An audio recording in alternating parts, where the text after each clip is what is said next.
I'm quite hot, but I'm inside. Just warming up, everyone's behind schedule. Ben is warming up very professionally. Then yeah, let's go.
So, welcome back to my channel. It's been a while because I've just been quite busy. But obviously I'd done a race, sort of.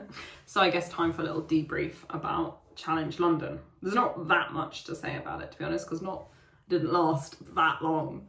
But there's a few thoughts, obviously. Well, the prep was pretty good. After France, I got back into a good training routine, just sort of trying to build that base back up a bit after missing so much time through my ear saga, and then put the intensity back in. And to be honest, everything felt fine. I felt pretty good. I did have quite a tight glute for a few weeks, but well, no, a week really, but it went pretty soon. And I said the sessions were good and I could push, and I went into London a bit like I went into Austria, really like confident, fit. I'd pretty much nailed most of my sessions. Mentally had been a bit flat over that period, but I think that's natural after, well, when you've been halfway through the year, right? But no, I was excited. I was really excited to just show what I've been working on, I guess. And running had really sort of taken a good jump in training too. So another thing. Anywho, race day, again, very normal, like nothing changed. And obviously it was very early, which is not great, but fine, like prep went fine. And then from the go, as deep water start, obviously being me, had a shocking deep water start. Yeah, didn't get the jump, then got battered by like the next jump of people. It was really uncomfortable for a good, 150 meters. And then at the first turn buoy, I got ahead of the group that I was in, and I was like, you know what, fuck this, probably not that swear, but, and I can swim better than this. And so I put my head down. I knew there was two people just in front of me, and I just went to jump the gap. By the next set of buoys, I'd got onto their feet, and then settled into rhythm behind them. Have to admit, they were sighting terribly. Not gonna say the names, but they were sighting terribly. So I actually just swam straight and ended up in front of the group after the end of the first lap, because I don't know where they were going, but I thought if I just swim straight, it's always the fastest line.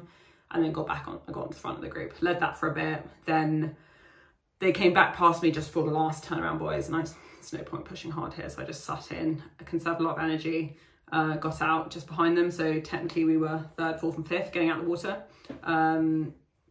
Got free transition, came out in third, so felt pretty good. And I was like, right, head down, only a minute to second, and I think it was another 30 seconds or 40 seconds to finale at the front. And from the go, again, like Austria, I just had this horrible feeling in my legs and like a lack of power, a lack of anything. And I thought, no, just keep your head down, start fueling, get into rhythm. And I knew Susie was just behind me, so I was like, when she comes past, use it as like a good pace line, like surge, get onto her wheel. She came past, there was no surge happening, didn't get onto her wheel at all. Obviously went backwards, and like just knew it was going to be a struggle. And just again, every time someone came past me, I just tried to be like, no, use them as like a gauge, obviously use them as pace line, nothing. Not like in France where I could really do that, and I could really go really hard for a few minutes and settle back down again and surge again. I couldn't do any of that. Anywho, got around the first turn point, it's a 3 lap course, and coming back into, I guess, into the XL area, there's a millions of cones on this course. Like, it was unbelievably confusing, and yeah, it was just bizarre. Anyway, the 3 lots of cones coming into this point, we were supposed to merge back onto the other side of the road. In my head, I was like, fuck, which one? Coming in pretty fast. I was like, stay left. So I stayed left. Ended up on the wrong side of the central reservation of this motorway. We should have been on the main road, I should say, on the other side. And I could see the rest of the race. I was like, shit. Anyway, keep going. I thought maybe it'll merge. I can sort of get back on, or I can come over the other side and drop back in. No, we had to, it was like Eloise was behind me. I didn't even know that. We had to stop, climb the barrier to get back on the course. And as I was climbing it, something really pulled in my glute, my left side. And I was just sort of, it was a real like sharp pain. Really didn't know what it was, but got back on the bike, come on, get back on the bike, try and chase Eloise back down. Oh, I just had nothing. At that point, like, my glute was pulling, my legs still felt like shit, and to be honest, I actually thought, what is the point? Like, I'm not even racing here for anything. I'm now just surviving again. I really don't need another survival day, especially if there's something going on in my glute, and if it's going to cause more harm than good. What's the point? Another bad race to add to the list of bad races, and then an injury. Just, I don't need that. Like, I really don't. I need to be able to pick back up and have a good race. So I pulled the plug. It was what, 25k on the bike. Obviously really gutted, or obviously really upset, quite humiliated, because it has all been going well training.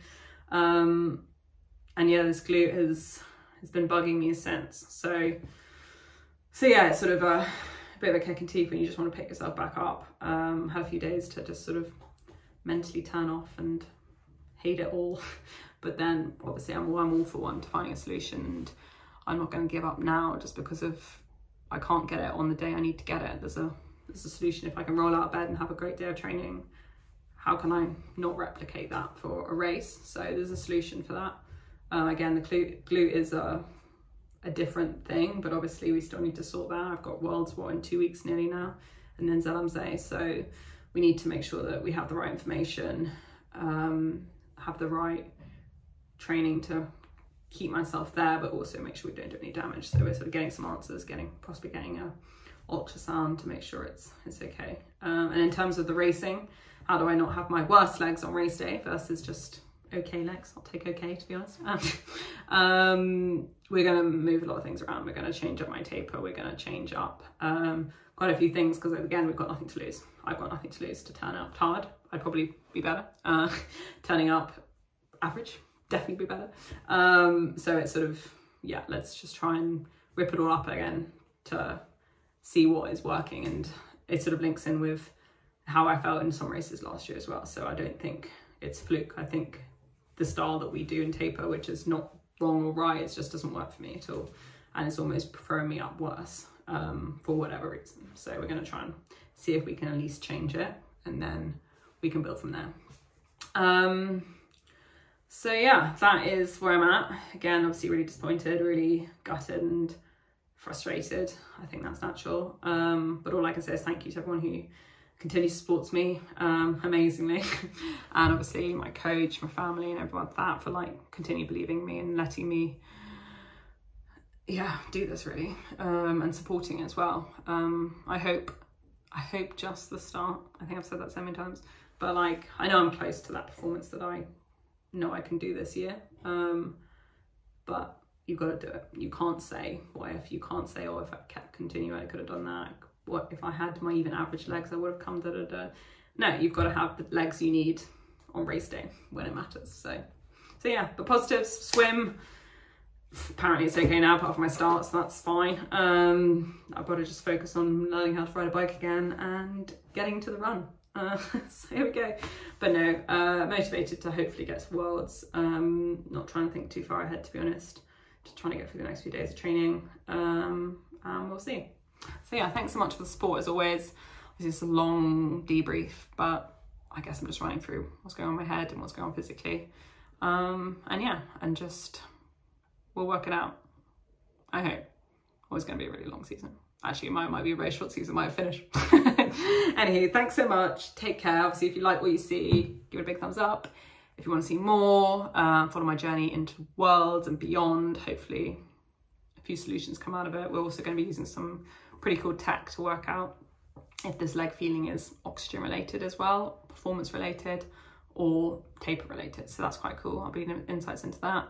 And yeah, if you have any questions, comments, or have had this before, this whole complete burn up of zero power and the ability to hold anything on race day, let me know. I'd love to hear it. Thanks so much, and yeah, see you on the next video.